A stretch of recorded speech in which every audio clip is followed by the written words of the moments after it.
Իմ զրույցը լրագրողների հետ տեսանյութը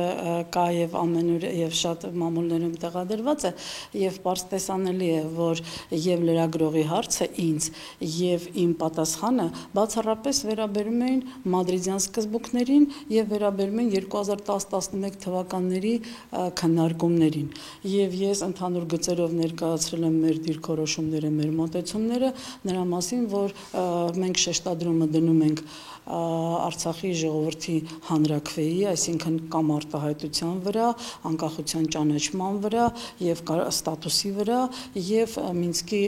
խմբի կողմից առաջարկվող այդ մադրիդյան սկզբունքները մենք համարում ենք մի համալիր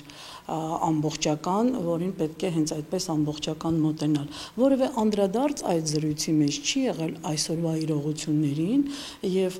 պարզ է, որ այսօրվա իրողությունները իրապես շատ փոփոխված են, հատկապես ապրիլյան ադրբեջանական ագրեսիայից հետո եւ պարզ է, որ այսօր արդեն խոսքը պիտի գնա եւ վստահ եմ գնում է նաեւ ուժի կիրառման բացառման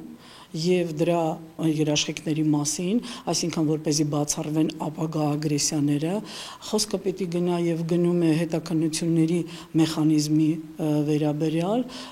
եւ այս վստահության միջոցները կատարելուց հետո խոսքը պիտի լինի նաեւ բանակցային սեղանին վերադառնալու մասին։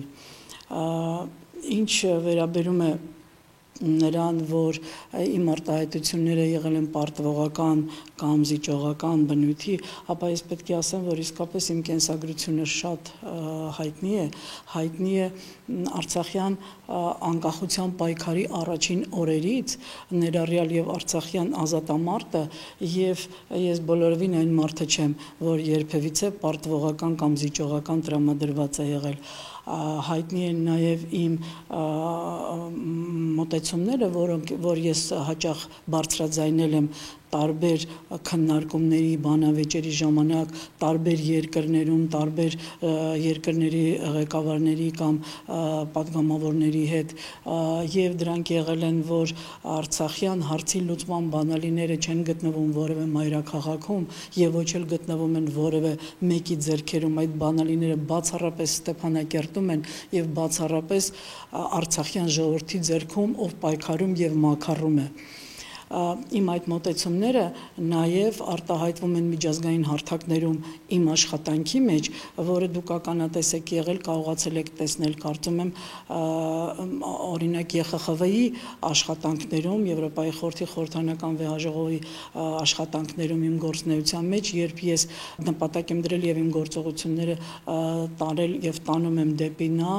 որ Լեռնային Ղարաբաղը ինքը պետք է ներկայացնի իրեն, ինքը պետք է ներկայացնի իր ժողովրդի շահերը, պահանջները եւ պիտի ներկա լինի այստեղ,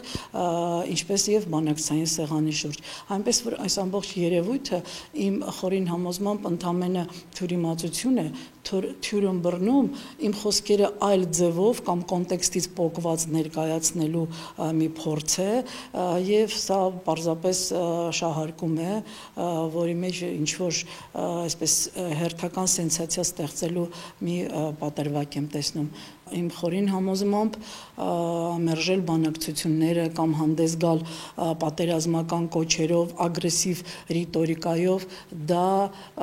կլինի քայլեր,